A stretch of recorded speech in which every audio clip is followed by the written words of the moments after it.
காவேரி வந்து எவ்வளோ தடுத்து பார்க்குறாங்க. கங்கா பேச்சு கேட்காம காவேரி வந்து வெண்ணிலாவ கூட்டிட்டு உள்ள வராங்க. வெண்ணிலாவ பார்த்துட்டு காவேரியும் பார்த்துட்டு அதிர்ச்சி அடைஞ்சு விஜய் வந்து கையில இந்த அந்த இது பேப்பர வந்து கீழ போடுறாரு.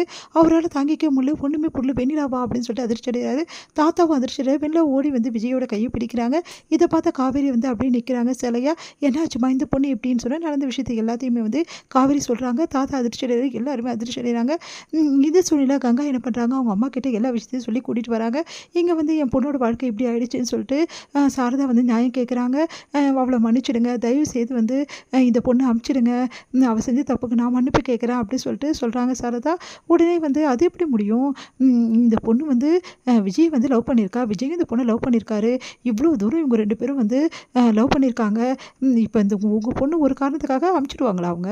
இந்த பொண்ணுக்கு ஒரு நியாயம் பண்ண மாட்டாங்களா? அப்படின்னு சொல்லிட்டு என்ன பண்றாங்க, தூண்டி விடுற மாதிரி பேசுறாங்க ராகினி. ராகினி இந்த விஷயத்துல நீ தலையிடாத. உனக்கு தேவையில்லாத விஷயம் அப்படின்றாரு தாத்தா.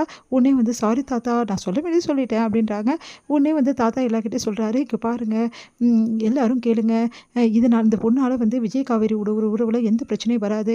விஜய் வந்து அதிர்ச்சியா இருக்கான் அவ்வளோதான். மத்தபடியெல்லாம் வந்து எந்த பிரச்சனையும் கிடையாது. இந்த பொண்ணு பாவம் தான் நாங்க ஒத்துக்கிறோம். இந்த பொண்ணு ஒரு வேளை எங்களால கூட பாதிக்கப்பட்டிருக்கான்னு நாங்க ஒத்துக்கிறோம். இவ பாதிக்கப்பட நாங்களும் ஒரு காரணம். ஏன்னா வந்து இந்த பொண்ண பத்தி நாங்க புரிஞ்சுக்காம விட்டுட்டோம். ஆனா ஆக்சிடென்ட்றது உலகத்துல எல்லா மனுஷனுக்கும் ஏற்படுறது. இந்த பொண்ணுக்கும் வந்து ஏற்பட்டிருக்கு. அதனால வந்து இந்த பொண்ண குணப்படுத்த வேண்டியது எங்களோட கடமை. ஆனா கண்டிப்பா நாங்க குணப்படுத்துறதுக்கு ஹெல்ப் பண்ணுவோம். மத்தபடி வந்து இந்த பொண்ணுக்கும் இந்த குடும்பத்துக்கும் எந்த சம்மந்தமும் கிடையாது. எல்லாரும் புரிஞ்சுக்குங்க அப்படின்னோனே, அப்படியே வந்து அதிர்ச்சியடைகிறாங்க. "என்ன தாத்தா இப்படி சொல்றாரு?" அப்படின்னு சொல்லிட்டு உடனே வந்து "என்ன தாத்தா இப்படி சொல்றீங்க? விஜய் வந்து அந்த பொண்ண உன் வேலைய பாரு நான் அப்பயே சொல்லிட்டேன் ராகினி. இந்த விஷயத்துல நீ தலையிடாதம்மா" அப்படின்னு பாட்டி சொல்றாங்க. உடனே வந்து ச்சே அப்படின்னு சொல்லிட்டு அப்படியே நிக்கிறாங்க. இங்க பாருங்க சாரதா, நான் சொல்றத புரிஞ்சுக்கோங்க. கண்டிப்பா வந்து கூடிய சீக்கிரம் இந்த பிரச்சனைக்கு ஒரு தீர்வு கண்டிப்பா நாங்க கண்டுபிடிப்போம். இந்த பொண்ணு அதுவரைக்கும் இங்க இருக்கட்டும். நாங்க பார்த்துக்கிறோம். இதனால வந்து காவேரிக்கும், விஜய்க்கும் எந்த பிரச்சனையும் இல்லாம நாங்க பார்த்துக்கிறோம் அப்படின்னு சொல்லிட்டு தாத்தா, பாட்டின்னு சொல்றதால சாரதாவும் அவங்க ஃபேமிலியும் வேற வழி இல்லாம அங்கருந்து போறாங்க.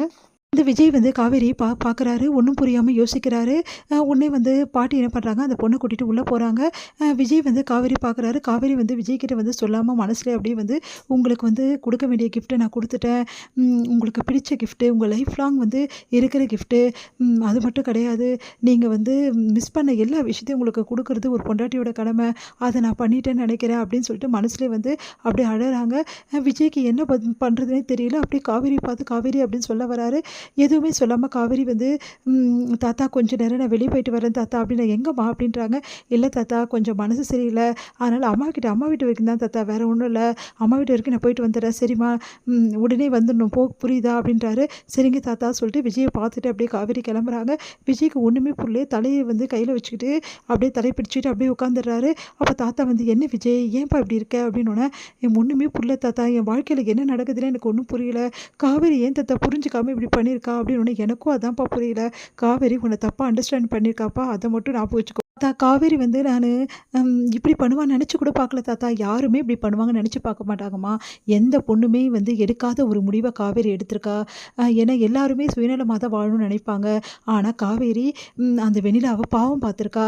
ஆனா அதுக்காக காவேரி வந்து, "நீ எக்காரணம் கொண்டும் கைவிட்றக்கூடாது விஜய்" அப்படின்னோனே, "தாத்தா என்ன தாத்தா சொல்றீங்க? காவேரி தான் தாத்தா என் வாழ்க்கை. நான் ஏன் தாத்தா அப்படிலாம் பண்ண போறேன்?" "இல்லப்பா நான் சொல்ல வேண்டியது கடமைய சொல்லிடுறேன். அதே மாரி இந்த விஷயத்த காவேரிக்கும் நீ ஆணித்தரமா புரிய வைக்கணும்.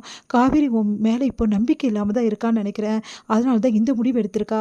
அதனால அந்த நம்பிக்கை கொண்டு வர வேண்டியது உன் பொறுப்பு விஜய்" அப்படின்னோனே, எனக்கு காவேரி நான் ரொம்ப நேசிக்கிறேன் தாத்தா. காவேரி எனக்கு வேணும் தாத்தா.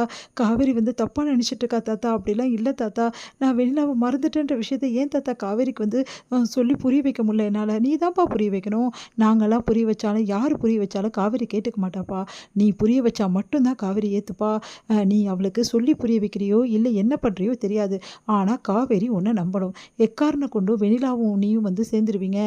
நம்ம வாழ்க்கை விட்டு போயிடுவோன்ற எண்ணம் காவேரிக்கு வரவே கூடாது.